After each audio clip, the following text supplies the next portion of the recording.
So good morning and good afternoon to all of you. My name is Sulu, and we're from the Manhattan Strategy Group.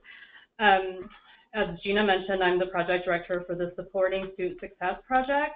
And I think in today's webinar, we will share more information about student support or supporting student success, which we will call SSS, and including information about what we're doing in our next steps. We're also going to have a Q&A, as Gina mentioned, so we encourage you as you start, having questions to start posing them for us so that our presenters have them queued up. So great. So today's webinar focuses on the findings very specifically related to this project and honing in on student support. We are supported through a contract with the U.S. Department of Education in the Office of Career, Technical, and Adult Education, and we were given this investment to identify promising practices in adult education and developmental education alignment, coordination, and partnerships at community colleges. So today's webinar is really going to focus on promising examples of student support services and examples of adult education coordination to really support learners.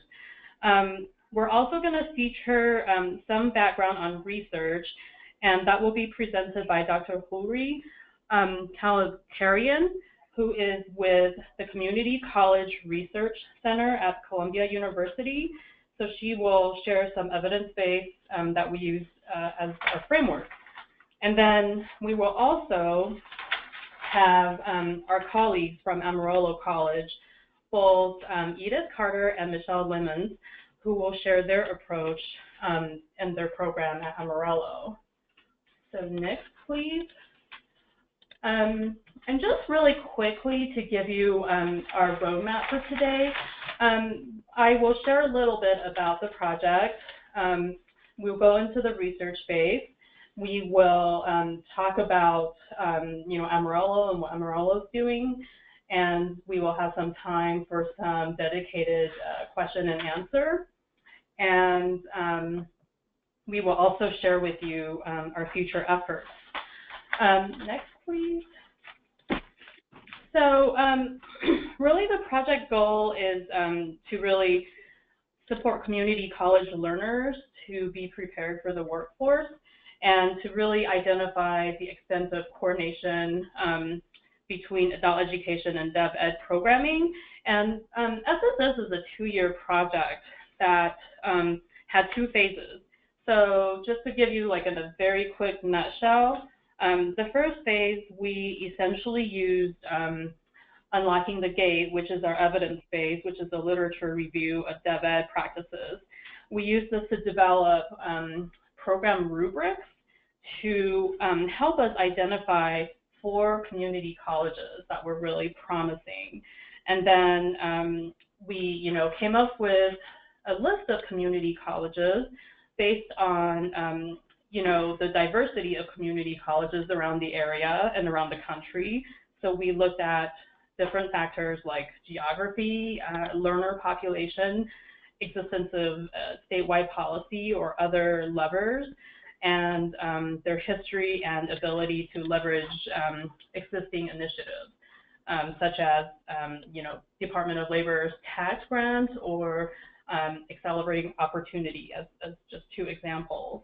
And then we essentially conducted interviews with key community college staff, and then we also did structured documentation reviews to capture information from the site to really identify aspects and areas of promising practices.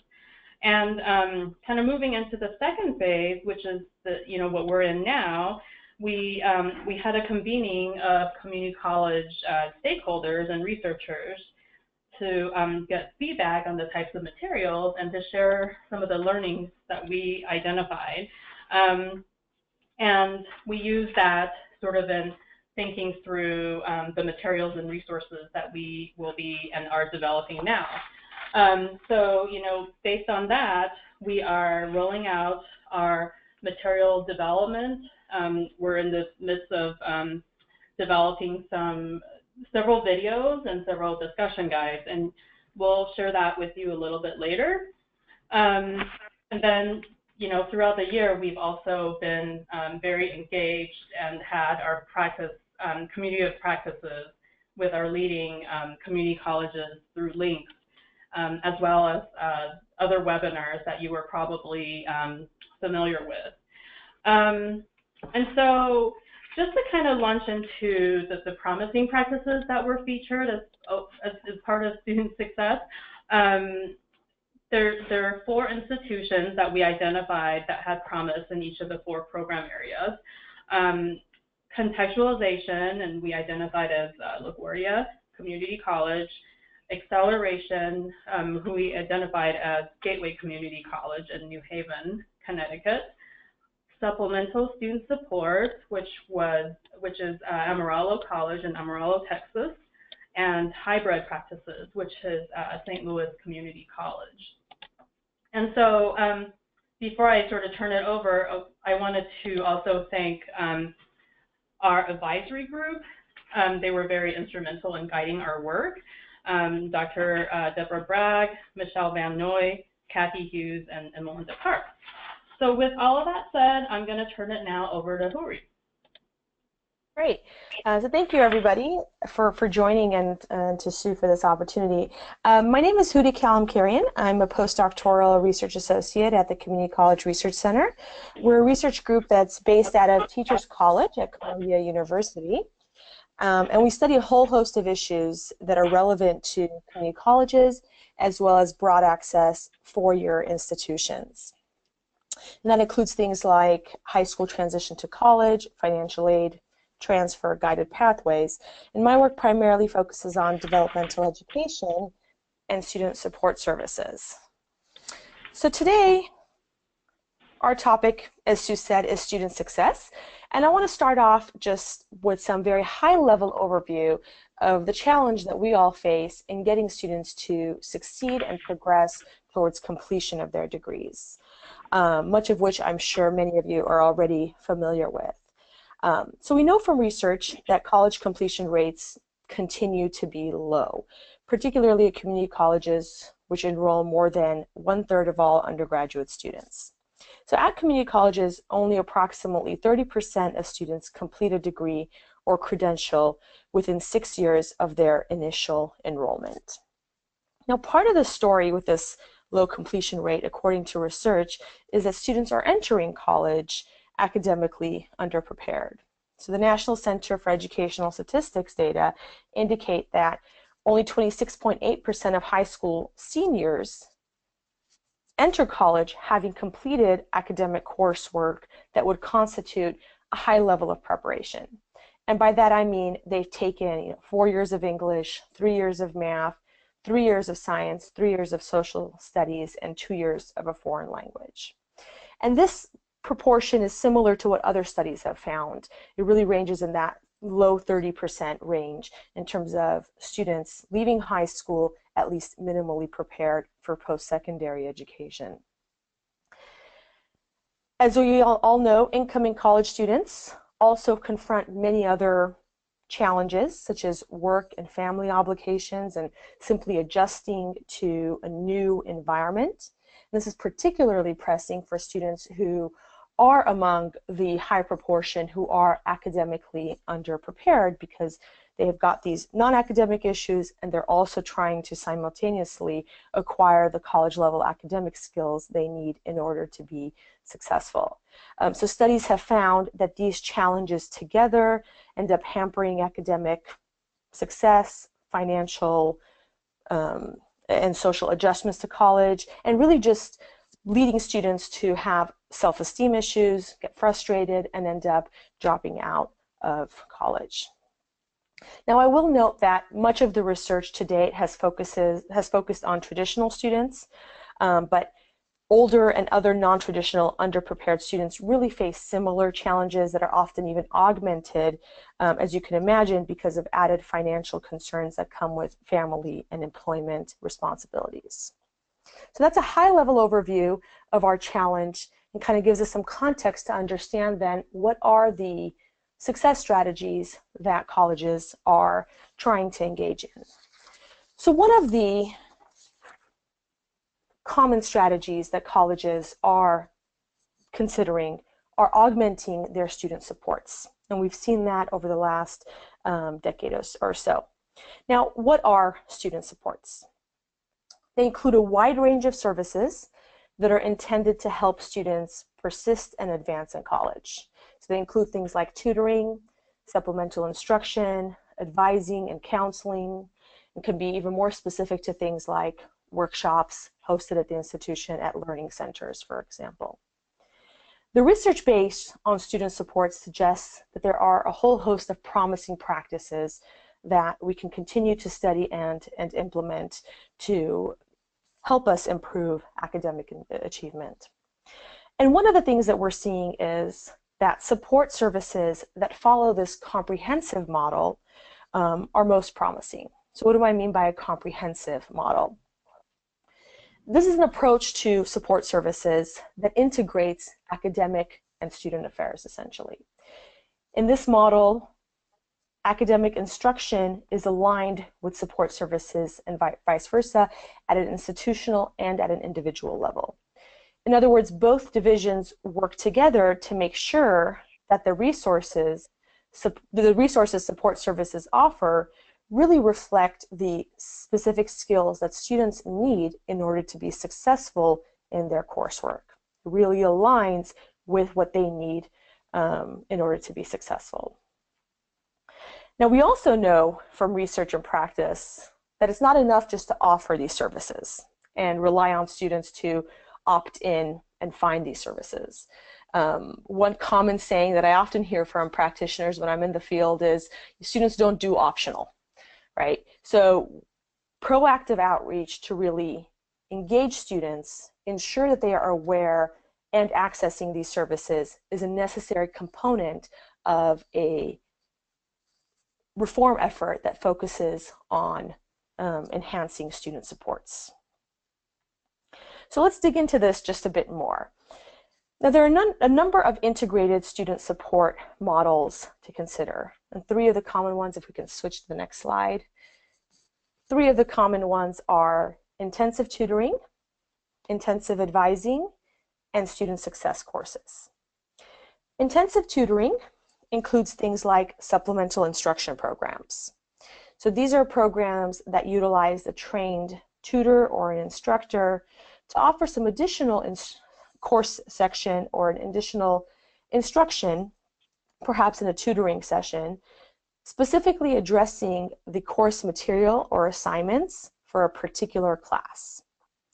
So for example, at Mountain Empire Community College, they've established a peer-led model. They've trained peers who successfully have completed a developmental algebra course previously to now offer an extra section for students who are currently enrolled in the course. And the section is structured as an active learning environment. At this college, just as an example, they're reporting increases in student pass rates, persistence, and GPA, at least during the period of time that the student is enrolled in that course. Intensive advising models are also a common student support strategy that take on this comprehensive model. These intensive advising models reduce advisor caseloads, or they pair students with a faculty or staff mentor to facilitate sustained, personalized, and strategic attention to students. And these models may also utilize emerging technologies, such as early alert systems, to identify students who are academically at risk. They can also utilize tools like education planning tools to support students in setting up their multi-semester course plans. So the last 6 years, research has emerged showing that this type of advising redesign that creates a more intensive advising model could be very promising. The most compelling causal evidence comes from an evaluation that was done by Bettinger and Baker of the Inside Track program. So just by way of background, Inside Track is a program that hires coaches to do outreach to students in various formats, from phone calls, emails, to text messages, to help students set goals and learn study skills. And it's sustained over the course of several semesters. Bettinger and Baker did an experimental evaluation of Inside Track and found that students who were part of the program had significantly higher semester-to-semester persistence. So coaching is then one model of intensive advising, and we have the most causal evidence from that study that this type of intensive advising support could really have an impact on student progression towards degree. The final model, again, that I'm sure folks are familiar with is our student success courses. These are, by way of background, semester-long classes that introduce students to college life, help them learn about services on campus, give them tools to make academic decisions. And the research to date on success courses shows that, again, there is some promise. Students who enroll in student success courses are more likely to persist to subsequent semesters and do better in developmental reading and math courses. So we do see the greatest impact among those who are at that lowest level of academic preparation in developmental education. So that's an overview of 3 models that colleges are trying, the field is certainly engaged in, and research has shown could be promising. I did want to note that while promising, the research does indicate limitations to these models, and there is this new generation of support services that are really building on the success of those 3 models, and the research is following, it's emerging on these emerging models. So let's go through 3 of those that I think could be of interest, and that, again, the research base is developing to suggest that these modifications to things like success courses, traditional student success courses, could really be even more promising than the first generation of these models. So by way of example, let's start with redesigned College 101 courses. These are very similar to student success classes, with the exception that these courses have taken a more contextualized approach. So while traditional student success classes offer instruction on things like study skills or how to build your program of study in general terms, redesigned College 101 classes offer instruction on those topic areas in the context of what students are studying in their other coursework, or in some cases on what students are majoring in. So this is part of also this guided pathway model where students enroll in a particular program of study early on, and the student success course then is part of that particular program pathway, so that the instruction that you're receiving in that success course around study skills isn't just general, but specific to what you need to do to be successful in your program pathway or in the courses that you need to take for that particular degree. And this really draws on what we know in terms of best practices in teaching and learning. You know, we know that you can't just give students general information. You need to facilitate the opportunity for students to practice utilizing and applying that information in a context that is really aligned with their goals. So the same conceptual framework underlines this redesign of success courses. What we're finding, again, is that these hold a lot of promise. There was a large-scale study done in Florida on a redesigned success course, and an implementation study done of the Bronx Community College in New York.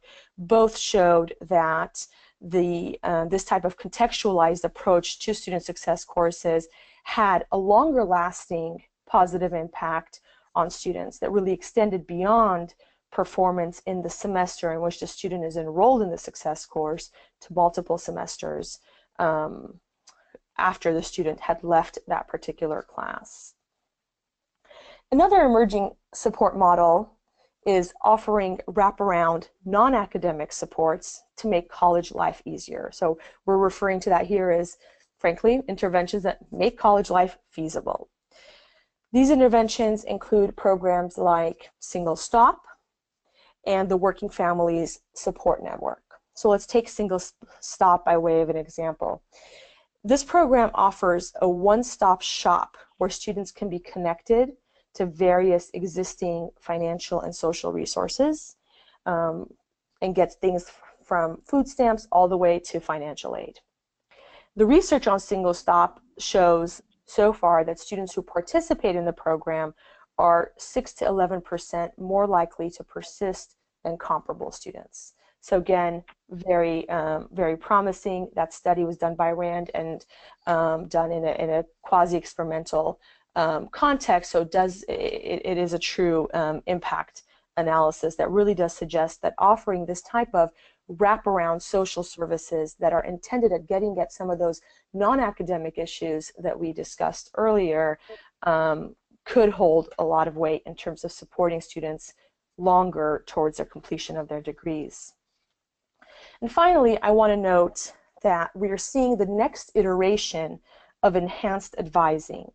So I mentioned earlier that intensive advising is one reform model that the field is engaging in and that the research really does suggest is promising. We're seeing the next iteration of that model that suggests even more promise. So let me define this a bit more.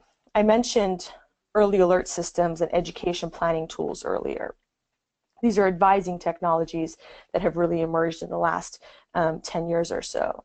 What we found is that through research and practice is that it's not just enough to launch these tools, right? You can't just have an early alert system, send an automated message to a student and expect that that one automated message is going to have an impact on whether or not a student is progressing towards their degree.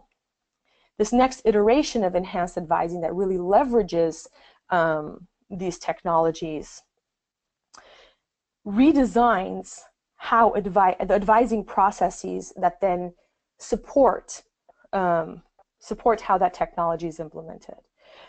Advising processes that allow advisors to intervene with students who are flagged in a very strategic, personalized way.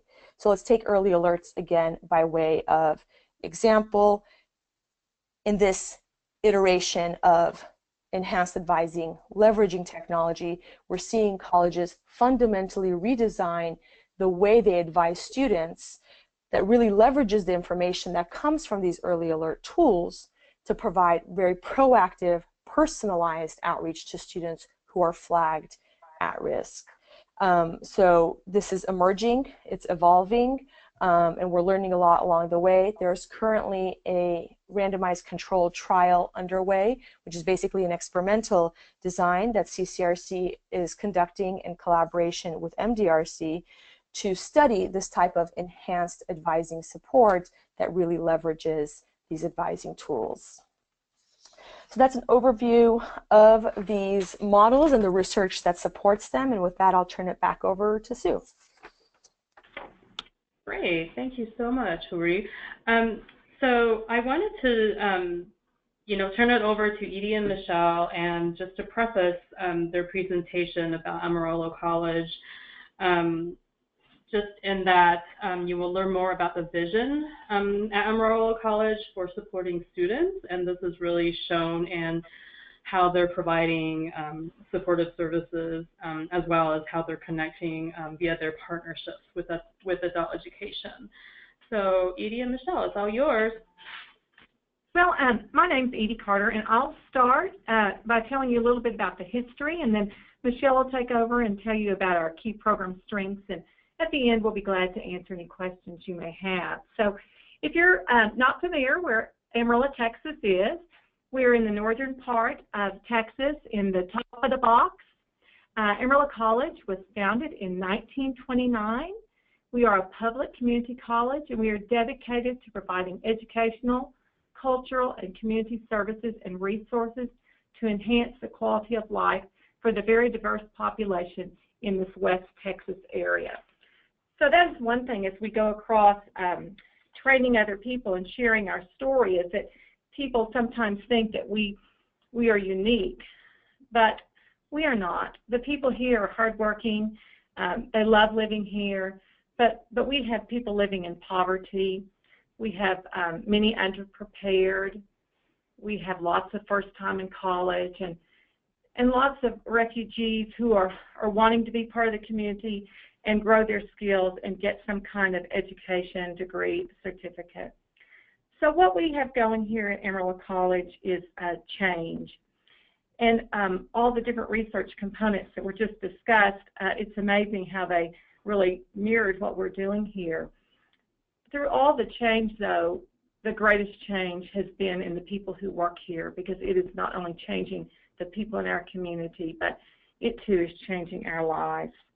We have this motto, no excuses 2020, and through our strategic plan, that is the goal, that by the year 2020, we will have 70% completion of a certificate or a degree. We have found that we have to meet the students where they are, not dream about the students who are coming, but the students are here, we meet them, whether they're in need of a home, in need of food, clothing, a job, and it's very empowering as we work with them to, we're really just paying it forward and changing the culture. So we have these silicone blue bracelets that say, success is the only option. And it's just amazing when you hand those out the first day that they're worn every day, because these students come, many of them, with low self-esteem and unsure if they can be a college student, because no one in their family has done that, and they're unsure of what maybe that looks like. So we're going to help show them that way. We do offer many of the things that were described in the research. We have free tutoring in all our core areas, and most days those tutoring are open 12 hours. We're open 6 days a week. Certainly, as you said, students don't do optional, so most everything we have is mandatory tutoring if you make under 70. Right now, this is finals week here for us, and they have opened up one of their main buildings for 24 hours for the 4 days of finals. It is being manned in the late wee hours by our police, but it is stocked with food and drink, with Wi-Fi, and we're just here to make a difference and help these students to meet their goals. So I'm going to turn over to Michelle Lamont, who's going to kind of talk to you about some of our strengths. All right, thank you for having me today. So one of the components that has been brought to Amarillo College was our ability to serve our underprepared under one roof, under one division. In 2011, Dr. Tamara Clunas, with her envisionary mind and forward thinking, started to see gaps and disconnects in us on how our community college was serving our underprepared students. The biggest gap that she saw was how our ABE and developmental education departments were housed under 2 separate deans. One of her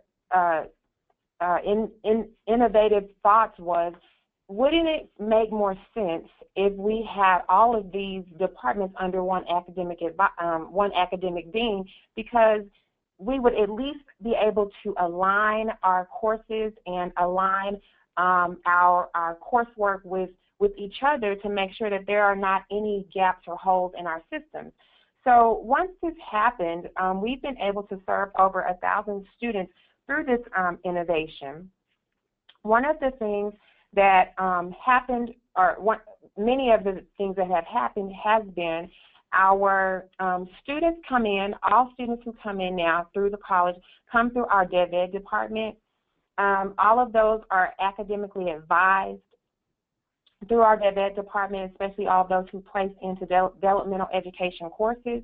And we know that because many of our students are non-traditional, we can't just give them the traditional route of, oh, let's get you into developmental education from, you know, the lowest course and then work all the way up through those courses. So instead of that, we've developed some accelerated pathways and models to address our students. One of those has been our Save a Semester and Rapid Reviews. Both, again, are accelerated models, and the whole intention has been to move students through developmental education at an accelerated rate. Additionally, our adult basic education instructors are in the classroom along with our technical instructors, helping with students' academic skills and during in-class and outside of class. Another one of our core strengths has been that the college's transitions writing and math classes are credit-bearing classes, which are now taught by adult education and literacy instructors, AEL instructors. During this course, we have been giving students on-time and just-in-time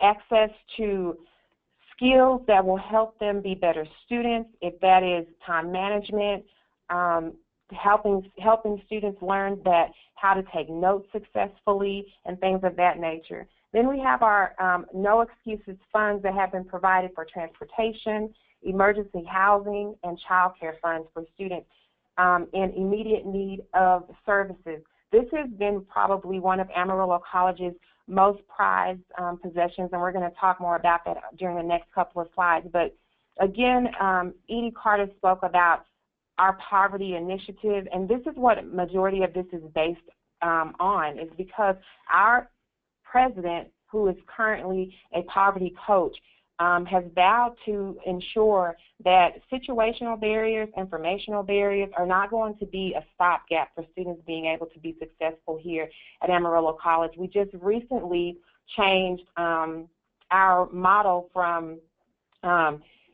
start here, go anywhere to success is. And what does that mean for us as a whole? Success is being provided child care services for my child. Success is being provided transportation to get to and from school, rather than being a gas card or a bus token.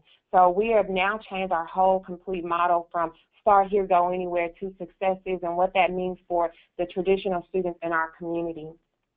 Next slide, please.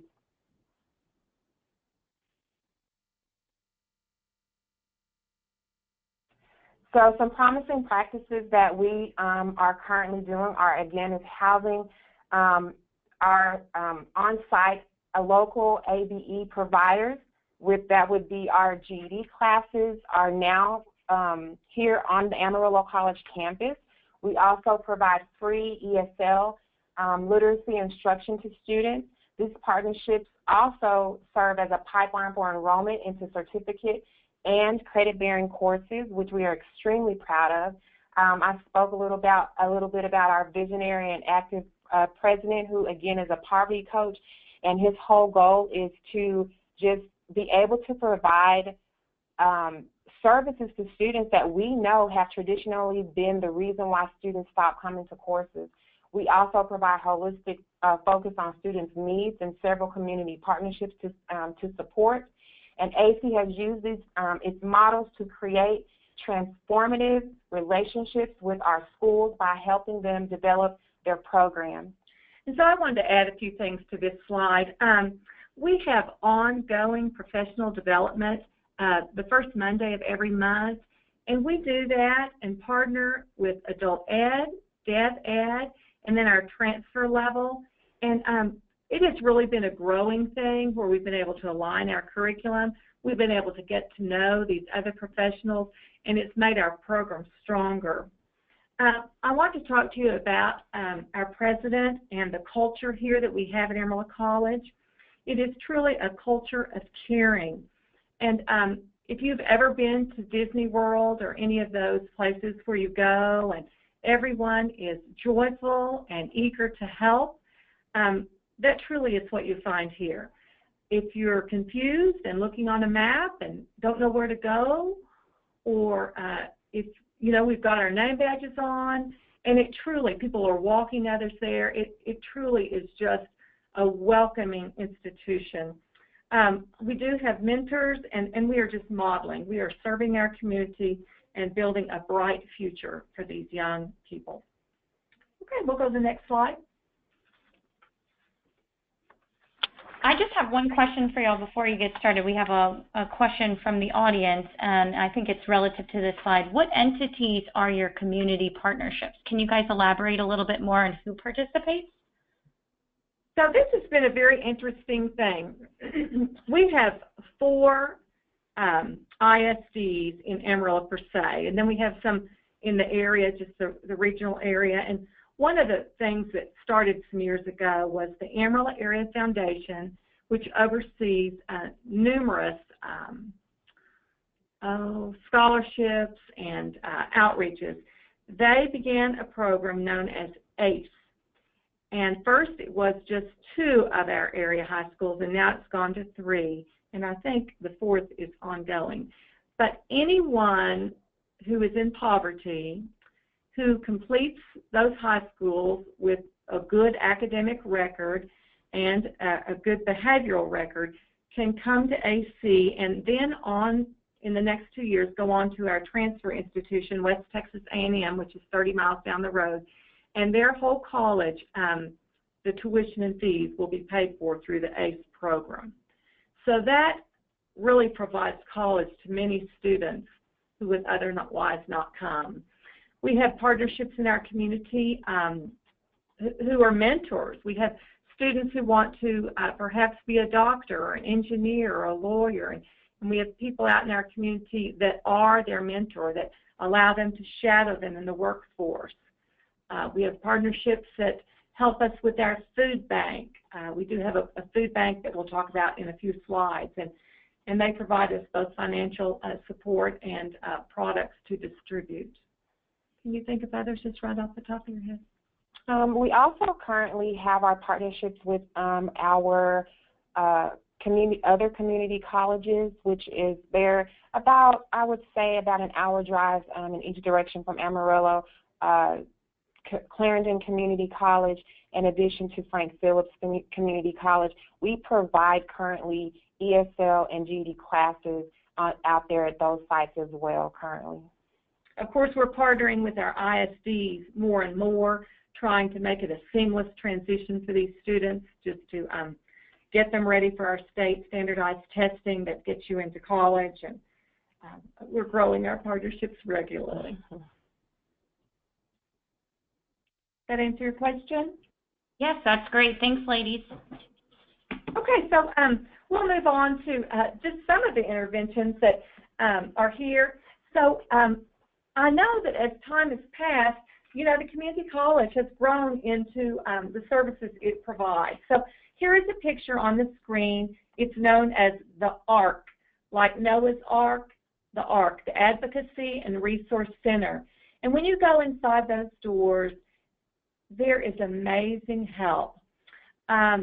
If you need money for a gas card, you have lost your babysitter, you don't have clothes, your house burned to the ground, you don't get paid for another week and the transmission has gone out and you don't have food for your family, inside the ARC are all these services. Earlier this semester, we meet with each of our students as a professor individually for 15 minutes just to let them know who we are and to allow them to let their hair down and just feel comfortable. And this young girl told me that she had no parents. They had just died, and she was raising a 7-year-old brother and did not have a place to live. So immediately I was able to take her over to the ARC, and they were able to find her some housing. Today, this week is finals week. Earlier in the morning, a gentleman came, just broke down. He'd had to see a doctor for $50, didn't have the money. They wouldn't see him without the money. So he went and sold his books so he would have the money to see. Of course, then he doesn't have money for food for the week, and they provided that to him. They do kind of keep a record. I mean, you don't get food every day, but you do get it, you know, so many times a month. This has been a great outreach for our college. One of the things that I love Edie's telling a story, because to me that's what is much more impactful. Just to say we have a resource center really doesn't speak volumes. But this year I began teaching in our developmental education department, and as I was teaching, one of the students passed out on the floor, and we looked back and we all run to the young man, and we asking him, is he okay? We had the paramedics come to see about him and assess him. And during the time as he was telling the paramedics what was going on with him, he revealed that he had been homeless for 3 weeks and hadn't eaten in 4 days. And just to be able to walk him over to the ARC, to allow this young man to eat today.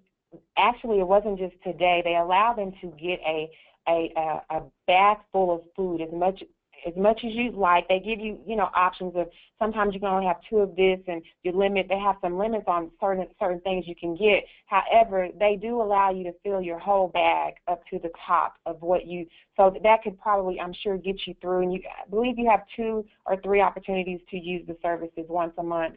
So each time you're allowed to come in and fill a complete bag up to the top. And just to be able to have that and take him over to the center spoke volumes to me. And I hadn't even known, honestly, that our president was a huge component in getting the ARC even started when it first began. He just is a poverty coach, and his sole goal is to just stop those situational barriers from stopping an individual from being successful, because this young man could have just maybe not even come back to school anymore, but that's not what happened. He successfully completed the course, and I do want to believe that there was a part in that. It truly is. Every day is a great day here at Amarillo College through helping people. We have an AC counseling center, and this is fairly new. Some years ago, as Michelle was telling me, I'm telling the stories, but some years ago I had a delightful student in my 7:30 class, and he worked part-time at the bank where I banked, and he was just the light of our classroom. And all of a sudden, toward the end, he quit coming. And the class just kind of dwindled, and they kept coming, but they were sad. And then it was revealed that he had committed suicide. And the students kept coming, and they finished the term, but the grades were not successful because we had all struggled so deeply. So suicide and drug, decisions, alcohol decisions, these are all things that students encounter during their college years. And so we actually have a counseling center. We have people who are doing their internships under a licensed professional where they can get the help they need. Our Coaches and Champions mentoring program, so as a professional, I would be a coach, and then every year I would have 1 or 2 champions that I mentor. And they come by and see you. They say, I'm not sure where this building is, or do you know when my FAFSA is due? Sometimes we have lunch together. It's a great one-on-one or 2-on-1 relationship where they feel secure in asking any kind of question. The career and employment services we have to help students find jobs. Many times while you're in school, we want to encourage them not to work too much so that they can balance it well. So we do have that. Also in the career and employment services, they can do some aptitude testing that will help to drive what degree plan would be best and make them most happy down the road. The early alert system, that's within our Blackboard system. We have attendance monitoring. You scan in with your ID, and if you're not attending class, it immediately notifies your advisor. So we are in a partnership with advising, with the professors, with financial aid, with the registrar, trying to serve the students. And then we do have a great data specialist here, and we use predictive modeling, particularly in our core area where our tutoring centers are located. You scan in and scan out. Those are free services, but the predictive modeling every year says the most influential thing in driving your success, and it always ranges between 6 and 7 hours per term of being in the tutoring center. per core class. So that's been really eye-opening. So if you're going, you're getting help, you're focused on your studies, between 6 and 7 hours per term, you're more likely to make the A through C. Any questions? Or we do actually have an excellent question. So I know you guys have so much support, and you're talking about the culture of caring. So people specifically asked, how do you obtain the funding for wraparound services, food, shelter, transportation? I know the food pantry is staffed by your staff, but can you elaborate more on some of the other things, or more about the food pantry itself? Well, during the funding for the transportation, that's all through our advocacy center as well. So the food pantry, gas cards, some of the child care services, those funds are all provided, not all, but a vast majority of them are provided through that resource. But we also have our foundation, which we have donors here in Amarillo who graciously give to our community college. And also, we do some fundraising. So it's getting the message out to your community. And we do have 1 or 2 employees that's their primary focus.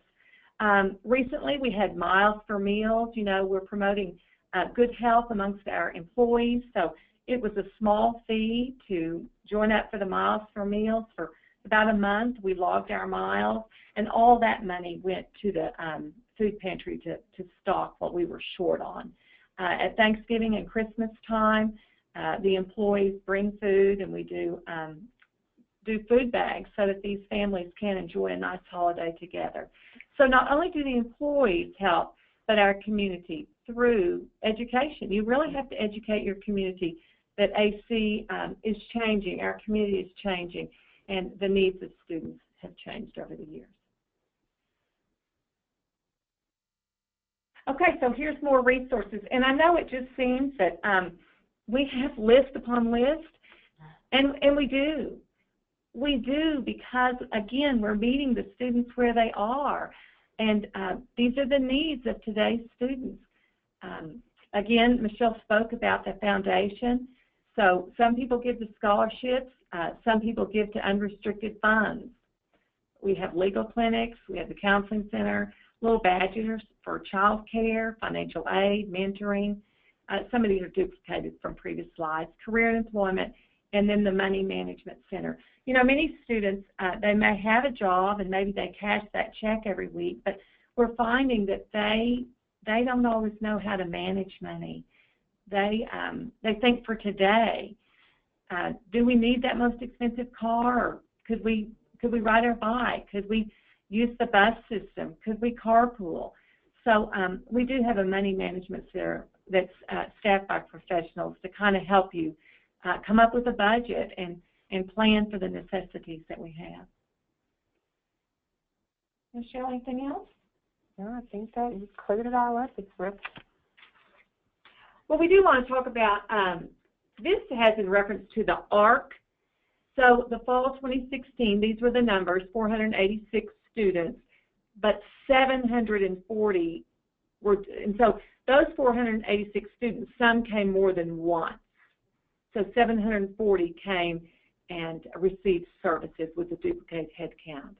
You can see their ages, male, female, part-time, full-time. That is just the fall. The spring numbers aren't in because, of course, we're just closing out this week with finals. You can see here the monies that, again, are raised through the community and through the professionals here at the college who see that this is just a necessity for our students to be successful. These are incidental, these are critical needs that have to be met.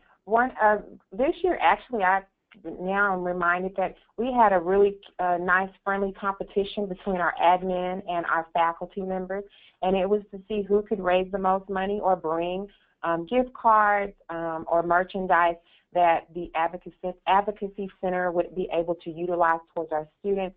This year, I'm sad to say, because I'm faculty, our admin won But those are just some of the things that we do to continue to raise money for our advocacy center yearly. Also inside the ARC, besides just food and then the gas cards or bus chips to get on the bus, is a clothing closet for, you know, maybe you get a job and they require you to wear nice pants as opposed to jeans. So, you know, again, professionals here, as they go through their closet, outgrow a size or downsize a size. We have a clothing closet for students to also access. We hope that all of you will decide to come visit Amarillo College because great things are happening here. It truly has been an inspiration to be a part of the change that's going on.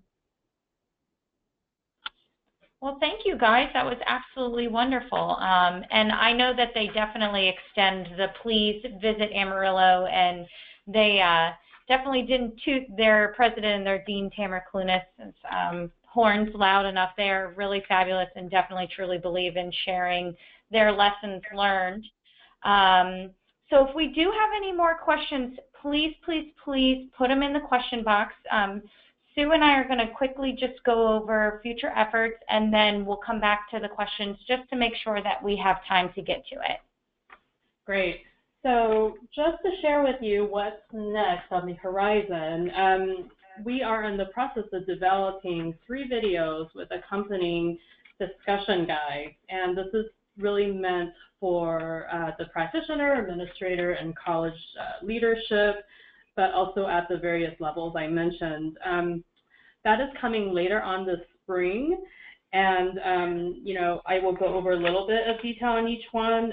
Managing Change is really featuring Amarillo College and Gateway, and it's going into, and it features college leadership at both of those colleges, and really has them talking about how they created a culture to support change at their institutions, and how that's really trickled, you know, down and around campus to really lead to, you know, the promotion of a supportive student environment.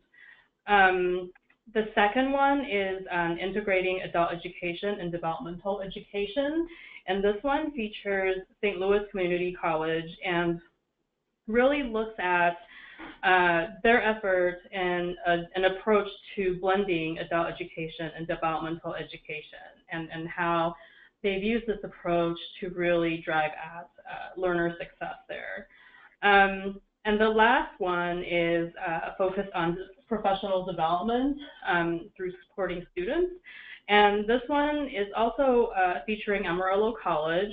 So as you're learning more and more about Amarillo College today and what they're doing in the area of dev ed and adult ed coordination, but also in what they're doing on student support, this is also another video to watch because it really shows you know, how and how they're thinking about professional development and training at all levels of the institution, really honing in on the issue of poverty and the root causes of poverty, and leading to really ultimately supporting students in every aspect of their life.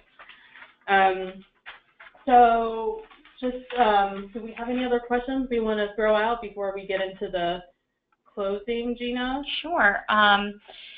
And I'm going to kick this one back out to Edie and Michelle. Can you tell us how, I know that, you know, Dr. Lowry Hart, your president, coming in, and he created this No Excuses campaign, and he really created this culture of caring through, you know, the poverty initiative and all that. Can you give shed a little light on how the things that you have instituted at the college have improved retention rates? Well, I will just tell you the No Excuses. It's so powerful when a student comes and says, I have a sore throat. Well, I mean, this is really, we have no excuse. I mean, I want you to get well, see a doctor if you need that, but that can't be an excuse for you not doing your homework. Someone says, I don't have any gas. Well, again, we're going to send them to the ARC. We're going to get them the gas card they need so we can get them here. It just repeats and repeats with all these reasons or excuses. And it is no excuses for both the professionals and our students. One of the things I'd like to add to that is, as well, is the Coach and Champions initiative. So I was in a coworker's office one day, and I'm looking on her wall, and she has this huge flower hovering over this little bitty flower sprouting out. And I was like, oh, how cute. Where did that come from? And she tells me the story of her Coach and Champion's relationship. She said the young lady told her that if it were not for her, that she wouldn't have made it through her first semester of college, because she just didn't know where to go and do things, how to do things. And she was just a huge implementation. She was just a huge part of her growing and being able to retain her here at the college. So I just thought that was really a beautiful story that she shared with me, and then she has it on her wall to show that the coaching and champion, it works, and that we all should be doing more of it every semester here at Amarillo College. So that's a huge part, I believe, in why our retention, how we keep our students here and stop having retention, or lessen us having retention issues. And really, joy is contagious, and we see a lot of it here. This is the week of finals and the week of graduation, and so students are walking around having gotten their cap and gown, and it's just contagious. And so it's just fueled by success after success and great story after great story. Well, thank you guys so much for participating, to everyone who's on the line, as well as Michelle, Edie, and Huri. We really appreciate everyone's time. I put my contact information up here for anyone who has any unanswered questions. I know there were a few, so I apologize for our time constraints today. But if you need anything, feel free to shoot me an email directly, and I'll put you in contact with our folks at Amarillo or Huri if you have any questions about the research-based supporting student success initiatives. But I hope everyone has an absolutely wonderful rest of the week. Thank you for having us. Thank you. Thanks, ladies.